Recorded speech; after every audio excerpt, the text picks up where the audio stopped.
दोस्तों, Donald Trump का सत्ता में बैठने से पहले ही बहुत सारे देशों को धमकियां देने का सिलसिला जारी है। पहले वह कनाडा को टैरिफ के नाम से धमकी दे चुका है, भारत को दे चुका है, चीन को दे चुका है और अब की बार कैरिबियन देश पनामा को इन्होंने धमकी दी है और कहा है कि पनामा नहर को हम अपने कंट्रोल में फिर से स्थापित कर सकते हैं।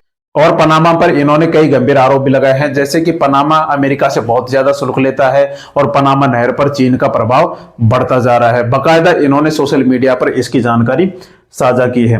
इन्होंने लिखा है कि welcome to the United States canal, मतलब संयुक्त राज्य की नहर पर आपका स्वागत है। दोस्तों, इस तरीके से उन्होंने सोशल मीडिया पर जानकारी दी और एक फोटो भी इन्होंने शेयर की है जिसमें स्वेज नहर के ऊपर अमेरिका का झंडा गड़ा हुआ दिखाई दे रहा है। अब दोस्तों, पनामा तो ऐसा है नहीं कि अमेरिका का गुलाम हो, वह एक स्वतंत्र देश था। तो पनामा के जो राष्ट्रपति है उन्होंने ट्रंप को फटकार लगा दी है कि सुनो ये ट्रंप, जो तुम कह रहे हो ना वो अपनी भाषा अपने पास में रखो। इन्होंने कहा है कि पनामा के जो राष्ट्रपति हैं ये इनका नाम है जोस राउल मुलिनो।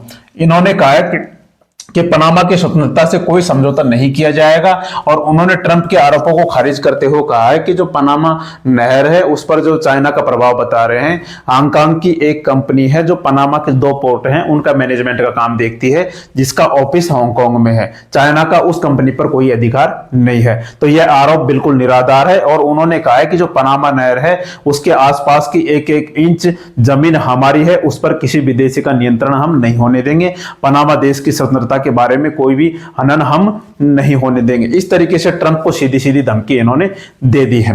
और ट्रंप ने फिर कहा है कि इसके बारे में हम, इनके जवाब को सुनकर इन्होंने कहा कि इसके बारे में हम आगे विचार करेंगे। अब दोस्तों, सबसे पहले हम देखते हैं कि आखिर पनामा की स्थिति क्या है जिसकी वजह से यह पनामा नहर इतनी इंपॉर्टेंट है और पनामा नहर के निर्माण के बारे में संपूर्ण जानकारी हम प्राप्त करेंगे जिससे हम इस विवाद को विस्तार से समझ सकते हैं। अब दोस्तों, सबसे पहले हम पनामा देश की स्थिति के बारे में जानते हैं, उसकी लोकेशन के बारे में जानते हैं कि आखिर यह इतना इंपॉर्टेंट क्यों है, अमेरिका के लिए भी यह इतना इंपॉर्टेंट क्यों है। दोस्तों, उत्तरी अमेरिका और दक्षिण अमेरिका को जोड़ने वाले कुछ छोटे छोटे से देश हैं, जैसे महाद्वीप है उत्तरी अमेरिका और दक्षिण अमेरिका। इसको हम जोड़ने वाले छोटे छोटे देशों के बारे में बात करें तो यहाँ पर ये 5-7 ऐसे छोटे से देश है, छोटे छोटे देश है जो कैरिबियाई द्वीप समूह में स्थित है, जो उत्तरी अमेरिका को दक्षिणी अमेरिका से जोड़ते हैं। अब इसको हम बड़ा करके देखें तो पनामा देश की स्थिति के बारे में हम विस्तार से जान सकते हैं। जैसे हम इसको बड़ा करें तो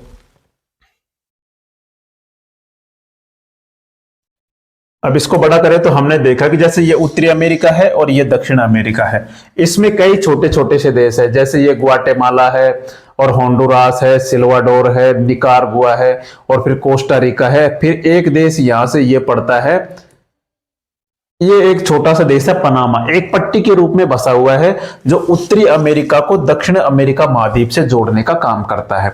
ये तो हो गई महाद्वीपों की बात। अब इधर देखें हम, ये कैरिबियन सी है, इधर ये अटलांटिक महासागर के बीच में कैरिबियन सी है, इधर अटलांटिक महासागर है और इधर प्रशांत महासागर है। तो अटलांटिक महासागर को प्रशांत महासागर से जोड़ता है। अब ये तो हो गई इसकी स्थिति के बारे में। अब दोस्तों, हम इसके बारे में देखें कि जैसे अमेरिका को इससे क्या फायदा है। जैसे हम देखें, अब यहां पर हम देखते हैं कि जैसे अमेरिका क्या करता था अपना व्यापार करने के लिए, जैसे यहां से न्यूयॉर्क से निकला तो न्यूयॉर्क से निकल के इसको पूरा दक्षिण अमेरिका का चक्कर लगाकर अपने ही देश में आने के लिए, पश्चिमी तट पर आने के लिए ये इतना लंबा चक्कर लगाना पड़ता था जहाजों के जरिए। जैसे व्यापार करना है जहाजों के जरिए तो बहुत सारा लंबा चक्कर लगाना पड़ता था। तो यह दूरी पड़ती थी लगभग 22,500 किलोमीटर की। अब जब ये पनामा नहर बनाई गई, पनामा देश के बीच में से यह जब पनामा नहर बनाई गई इसको काटकर, तो इसकी दूरी रह गई ओनली 8,370 किलोमीटर और यहीं से ही दुनिया का बहुत बड़ा व्यापार होता है। जैसे इससे पहले भी स्वेज नहर बनाई जा चुकी थी, उससे भी दुनिया का बहुत बड़ा व्यापार होता है और बहुत कम दूरी इसकी रह गई थी। तो अमेरिका को बहुत बड़ा फायदा इससे हो रहा था और अमेरिका ने ही इस नहर को बनवाया था, जिसके बारे में हम आगे देखेंगे। अब इससे इतना व्यापार होता है जैसे हम वर्ल्ड में देखें, क्योंकि यह दो तो महासागरों को जोड़ता है, 2 महाद्वीपों को जोड़ता है। अब आगे देखें कि वर्ल्ड का जो व्यापार होता है, जैसे हम नक्शे में देखें तो ये जो पनामा नहर है, ये जो पनामा नहर, जो वर्ल्ड का व्यापार होता है, बहुत सारा व्यापार, जैसे यूरोप से अगर व्यापार होगा तो यहां पर घूमकर आने की जरूरत नहीं है। यूरोप से व्यापार होगा, अमेरिका से होगा, दक्षिण अमेरिका से होगा, या फिर अफ्रीका से भी होगा, इधर देखे हम जापान वगैरह, ऑस्ट्रेलिया से जो भी व्यापार होगा, इस तरीके से पूरे क्षेत्र का जो भी व्यापार होगा वो यहां से होकर गुजरेगा। तो इसकी हम क्षमता देखिए तो 14,000 कंटेनर यार्ड जो शिप हैं वो हर साल यहां से होकर गुजरते हैं, और पनामा जो देश है उसकी जो अर्थव्यवस्था है उसका मुख्य आधार है। अब दोस्तों हम देखें कि इसको कैसे बनाया गया था। अब सबसे पहले हम देखें तो इसको बनाने के पीछे की कहानी हम देखें। अब दोस्तों हम देखें कि यह है पनामा देश। पहले ये पनामा देश था जो कोलंबिया का ही पार्ट था। यह है कोलंबिया देश। जैसे पाकिस्तान पहले भारत का पार्ट था, तो उसी तरीके से कोलंबिया का ही पार्ट था पनामा। तो सबसे पहले क्या हुआ, जो पनामा नहर की बनाने की जो सोच रखी गई, वो सोच उत्पन्न हुई, वो हुई थी 16वीं शताब्दी में, लेकिन इसका निर्माण कार्य हुआ 19वीं शताब्दी में, क्योंकि उस समय 19वीं शताब्दी से पहले तो इतनी टेक्नोलॉजी नहीं थी कि इतनी लंबी नहर जो जमीन को खोदकर दो महासागरों को मिला सके। टेक्नोलॉजी नहीं थे, पैसे नहीं थे, ऐसे इंजीनियर नहीं थे, जिसकी वजह से किसी ने इनके ऊपर ध्यान नहीं दिया। क्योंकि यह जो दूरी है वो 82 किलोमीटर की दूरी है। यहां से यहां तक हम देखें तो यह दूरी 82 किलोमीटर की दूरी है, और पनामा नहर की जो दूरी है वो 82 किलोमीटर की दूरी है। तो उस समय टेक्नोलॉजी विकसित नहीं हुई थी, लेकिन 19वीं शताब्दी में क्या किया, कोलंबिया और फ्रांस ने एक समझौता किया, और 1881 में दोनों देशों के सहयोग से यह कार्य स्टार्ट किया गया, कोलंबिया और फ्रांस के सहयोग से। तो इसमें क्या किया कि यहां से यह नहर बनाई जानी थी। तो फ्रांस ने बहुत सारा पैसा खर्च किया, और फ्रांस का एक इंजीनियर था, वो जैसे पहले स्वेज नहर बना चुका था, उसका नाम था, फ्रांस के इंजीनियर का जो स्वेज नहर बना चुका था उसका नाम था फर्डिनेंड डी लेसेप्स। इसी को इन्होंने चुना था स्वेज नहर बनाने के लिए। जब इसी को इन्होंने चुना तो बहुत सारा इंजीनियर इसमें लगाए गए इसके नेतृत्व में, लेकिन बहुत सारे कारीगर इसमें मारे गए, जिसकी वजह से बहुत सारा धन खर्च हो गया, क्योंकि पानी में काम कर रहे थे, और उस समय बीमारी भी फैली, बहुत सारे लोग बीमार पड़ गए, और फ्रांस ने अपने हाथ खड़े कर दिए कि भाई हमारी न तो पैसे लगाने की बस की बात है, और ना ही बहुत सारे लोग मर गए, तो ना ही यहाँ पर और लोग भेजने की बात है। तो इन्होंने क्या किया, 1889 में काम बंद कर दिया, और ये पनामा नहर बनी नहीं पाई। 1889 में काम बंद कर दिया। अब अमेरिका ये चाहता था कि यहां से जो ये नहर बन रही है, यहां से जो भी व्यापार हो वो अपने कंट्रोल में हो, लेकिन कोलंबिया और अमेरिका के बीच में आपस में सहमति बनी नहीं।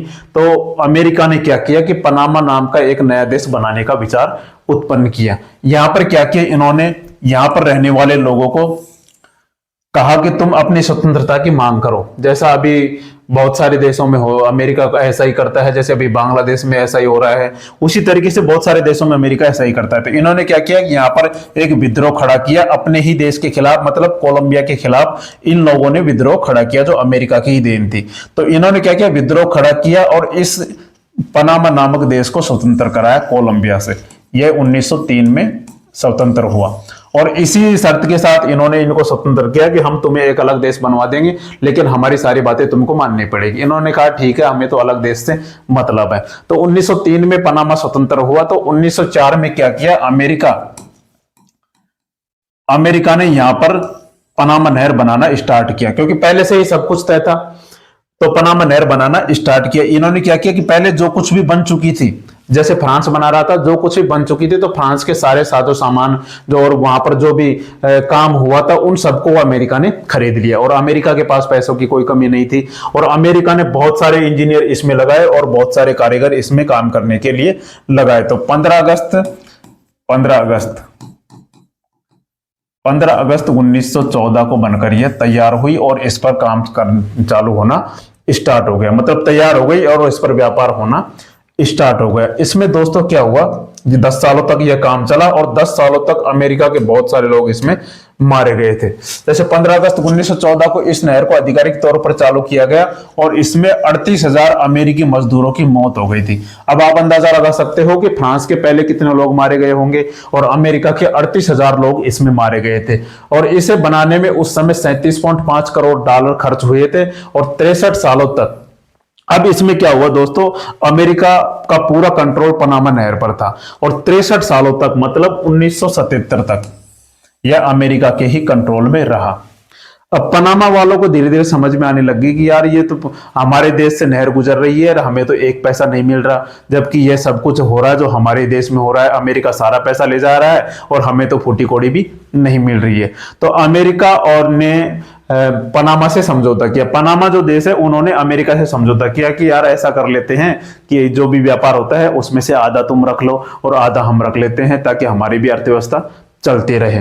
तो इन्होंने क्या किया, 1977 से लेकर 1999 तक, 1999 तक दोनों देशों की आधी आधी सहमति से आधा आधा उन्होंने, जैसे आधा पनामा का और आधा अमेरिका का, तो उन्होंने आधा आधा काम इसमें करते रहे कि आधा पैसा वो ले जाएगा और आधा पैसा अमेरिका के पास रहेगा। तो इस तरीके से फिर 1999 में 31 दिसंबर 1999 पूरी तरह से नहर को पनामा को सौंप दिया। अमेरिका ने कहा कि अब तुम संभालो, हमें कोई दिक्कत नहीं है, क्योंकि इतना व्यापार इसमें होता था कि जो अभी भी इतना व्यापार होता है कि पनामा जो देश है उसकी जो अर्थव्यवस्था है वो बहुत ताकतवर हो चुकी है, बहुत पैसे वाला वो देश हो गया इस नहर की वजह से।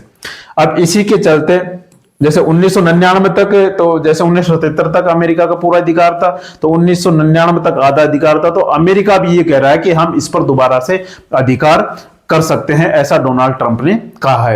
दोस्तों ये कहानी थी पनामा नहर के बनने की, जिससे पूरा वर्ल्ड व्यापार करता है और पूरे वर्ल्ड को इससे बहुत फायदा होता है। जानकारी आपको अच्छी लगी हो तो चैनल को लाइक करें, सब्सक्राइब करें और कमेंट करना बिल्कुल ना भूलें। मिलते हैं आपको ऐसे ही नॉलेजेबल वीडियो के साथ, तब तक के लिए जय हिंद, जय भारत।